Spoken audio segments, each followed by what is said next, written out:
Hello everyone, welcome back to the YouTube channel Devotion of Knowledge again, and today we are back again with our main stream of videos creation, which is, I would say, problem solving. So yes, we are back with the same stream of YouTube videos creation, and this is the problem that we are going to solve today. Two numbers occurring odd number of times.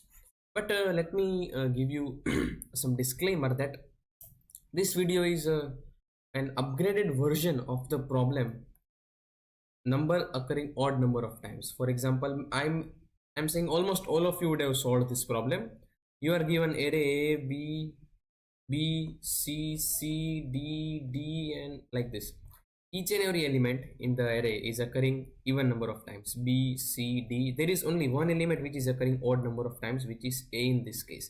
So we are supposed to find this number using, means the approach of this problem can be using a map as well, but the most optimized approach was using the XOR operator. So those who are aware of this problem, they will find this video quite easy, quite smooth, quite frictionless. Yes, so let us move towards the main part of the video, which is problem two numbers occurring odd number of times. Let's go. So let us consider an array which is this in this case, and here there will be two numbers who are occurring odd number of times. For example, C and E are two numbers which are occurring odd number of times. Rest all the numbers apart from C and E, they all are occurring even number of times, A, B, D, F. So yes, this is the problem that we are going to solve using most optimized approach. Most optimized. See, the first or the naive solution that comes to the mind is using an hash map. We will store all the numbers along with their frequencies, and we will iterate all of over them and find the two numbers which are occurring only odd number of times, and we will return into the final answer. But that will take time complexity of n into log n. Also, it will take a space complexity of n. This is a complexity and this is space complexity. But what if I tell you that we will solve this problem in not O of n but in constant space and in time complexity of O of n? Ready? Let's go. So this is the array given to us, and if I consider the approach that we took into the lower version of this problem, which was only single occurring problem, a single occurring number, odd number of times. So what we were doing, we were just taking XOR of all the elements. So let us do the same thing over here. Let me take XOR of all the elements. So if I take XOR of all the elements, what will be present into the result? It will be C XOR E.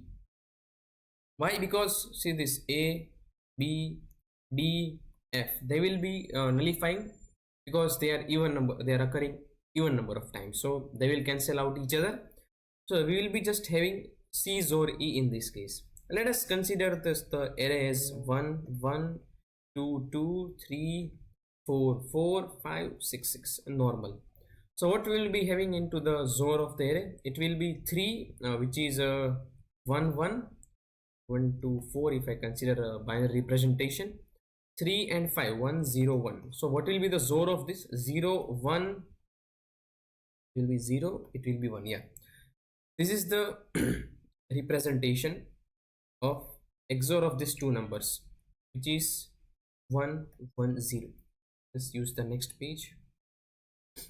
Yes, A B E C D D E F. This is the array, and the numbers we were this was 3 and this was 5. Yeah, okay. So the binary representation is 1 1 0 of C and E. Now see, the main part comes now. In the binary representation of C and E, this bit is 0. In the XOR operation of the two numbers, the final result is having a bit unset, which is 0 over here. What does it convey? What does it mean? इसका मतलब क्या है? ये bit 0 है. ये 0 तब ही होगा when both numbers have that bit as, oh, I'm sorry, I think this will be in, yeah. This is the main thing. This bit is set over here, this unset, this is 0 only when this bit will be 1 in case of C as well as in the case of E. Let me repeat again. Whenever we are applying XOR operation, when the bit is similar, is 1 or 0. When bit is similar, the final result is 0. So the bit will be either, means it will be same, of same parity, I would say, of same parity, either 0 or 1. But whenever there is 1, the bit is different. Now see, we are not aware that which bit means which number is constituting of 1 and which one is containing of 0. C can be containing 1 and 0 or 0 and 1. We are not aware, but we can at least make sure that this particular position of the bit is different in both the numbers. Similarly for this as well. So if I consider this particular bit, which is first bit, second, this is least significant bit, this is most significant bit, and this is the second bit from starting, I would say. So let me write all the numbers again. A, B, B, C, D, E, F and F. These are the numbers, right? We were having C or a XOR E as 1, 1, 0, and I told let us keep this bit in mind, which is second bit from starting. Let us keep this in mind right now. Okay. So I will bifurcate all the numbers. I will divide this array into two parts, 1 and 2. First part according to the numbers who has this bit as set, and second part who has this bit not as set. For example, let me repeat again. मैं इस array को ऐसे दो part में divide करूंगा numbers को. जैसे कि मैंने बोला ये बिट 1 है, इसका मतलब दो जो नंबर्स है वो इस बिट से डिफर कर रहे हैं. ओके, सो यहाँ पे मैं ऐसे वेरिएबल्स लूंगा सारे जिनकी ये बिट सेकेंड बिट है वो 1 होगी, और यहाँ पे जो नंबर्स लूंगा उनकी 0 होगी, राइट? अभी अज्यूम कर लेते, okay, 3 and 5 was the case, right? 1 1 1 1 0. Okay, 1 2 4 1 1 1. Okay, हमने कुछ गलती की गाइस. ओके, या sorry, the representation of 5 will be 1 0 1, right? हाँ, तो ये जो रिप्रेजेंटेशन था ये बिट अलग है 3 में और 5 में, ठीक है? तो अभी हम क्या करेंगे, we will be just bifurcating the array into the numbers in which the second bit is set. They will go into this class, and those whose second bit is not set, they will go into this class. Hypothetically let us assume that A, B and C come into this class, D, E and F come into this class. Okay, so if I'm iterating over this, I will take, if I'm iterating like this, I will take XOR of all the elements whose second bit is set, and I will name that as A, and I will X, and I will take XOR of all the elements, I will name it as Y, whose second bit is not set, like this. So what will come into the XOR of this? A, B, B and C. It will come into XOR because अभी हमने assume किया है, वो bit wise देखेंगे तो ज्यादा कुछ आएगा नहीं, हमको कंसेप्ट से मतलब है। तो ये सारे बिट वो ये सारे नंबर्स वो है जिनका सेकेंड बिट 1 है, और हमने इन सब का जोर ले लिया है। Similarly I will be taking Zor. So what will come over here? D, D, E, F, and F. This is the Zor. This is equal to X. This is equal to Y. Now we are reaching to the conclusion very soon. This is the Zor. What is this? If you evaluate this, what is this? This is C, and this is E. See, A will nullify itself, B will nullify itself, only C will remaining. D will nullify itself, F will nullify itself, only E will remain. What we have got? These are the two numbers which are occurring, which are with odd frequency. ये क्या है? This is our answer. ये तो हमको चाहिए था, दो number हमको लाके दो जो ऑड नंबर अकर हो रहा है। स्पेस कुछ लिया है? कुछ नहीं लिया, सिर्फ दो वेरिएबल लिया है, एक का नाम है x, एक का नाम है y, x and y. But how this happened? Exactly, this was the main thing that we have to keep in mind. When both the numbers will have different bit of the same parity, when both the numbers will have same parity, when their XOR is 0 on the ith position, when their XOR on the ith position is 1, they will be of different parity. Yes, now you have got the answer, the concept. This is the thing that we know but we have never thought about, that when I have XOR of two numbers, if the particular bit at, let's say, ith position is 1, it means either of the numbers means their bit is different, so either of them will be having 0 and 1, or 1 or 0 at the respective positions. So based on that single property, we have divided these numbers into two parts, one whose bit is 1, one whose bit at second bit is 1, and one whose second bit is 0. We are taking ZOR of all of them like this, and at result we are getting our answer, which is C and E.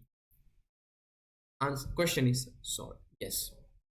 See, this question, when comes directly into the interview, it might seem, or under pressure the candidate might be able to solve or might not be able to solve. So yeah, right now we know the concept, so we can solve all the problems which are related to this concept. Now, what is the space complexity and time complexity that we will be using? Space complexity of 1, because we have not used any array, we have just used two variables to solve the problem. And time complexity will be of n. Okay, now let us see the code. Okay, this is the code.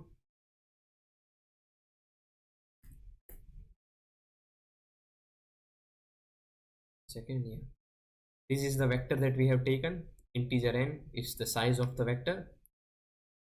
Here we are taking input from the user. Let us say the variable XOR. We are performing bitwise XOR operation on the whole array. I am storing the first position, as we discussed, that second bit means we can take any bit, but here we are considering the first bit from the least significant side, which is set. Means this is the game changer, or this is the bit using which we can bifurcate the whole array to get our final answer. So here we will store the position of the number, or position of the bit at which the number is resulting into 1, means the bit is either 1 or 0. Here we are checking for the position, that which position of the bit is set. For example, as it was, just a second, yeah, as it was 2 in our case. So what is the number? So as we are given integer, so it lies up to the position 2 raised to 31. So here we are checking for each bit, that first of all we will be starting from least significant bit. So as it is 1 1 0, so it is it is first, second, third, fourth, similarly dot dot dot. So we will be starting from this position. So 1, left shift 0, it will be coming 1. So is bitwise AND operation of 0 and 1 equal to 1? It is 0. Okay, now we will be checking for one left shift of 1 is 2. So here it will be coming 1. What will be the bitwise AND operation? It will be coming as 1. Yes, it means that this position is the second position that we can use to bifurcate the whole array. So this is the thing that I have done. One left shift of I. See, in this case, this is the second bit, but there might be a case when 1 0 0 0 0 0 0 it is lying on the 9th or 10th position. God knows on which position. So here we are using up to 32 to 31. If we are getting that one bit, then we will be breaking, because it's unnecessary to check for the rest of the part, because we have got that position using which we can bifurcate all the elements of the array. I will be using two number variables int a and b to get the final result. And similarly, if that position and the bit at that position, if the bitwise AND of them is same as we did here, if it is 1, then we will be storing here, rest we will be storing over here. So if it is 1, then XOR with the first variable, and if 0, XOR with the second variable, and finally we will be having our result into the XOR operation that we have performed like this. And cout, after doing the cout, we will be getting the final results. So let us run the code. And yes, I have the input that I have given is 1 1 2 2. 3 and 4 are the two numbers which are occurring odd number of times. Rest all the numbers are occurring even number of times. So whenever we run the code, output that we are getting is 3 and 4, because 3 and 4 are two numbers which are occurring only odd with odd frequency, and rest all the numbers are occurring with the even frequency. So yeah, that's it from my side for this video. If you have any doubt or any questions, any feedback you want to provide, feel free to write in the comment section below, and we will be meeting in the next video very soon. Till then, keep learning, keep hard working. Thank you very much.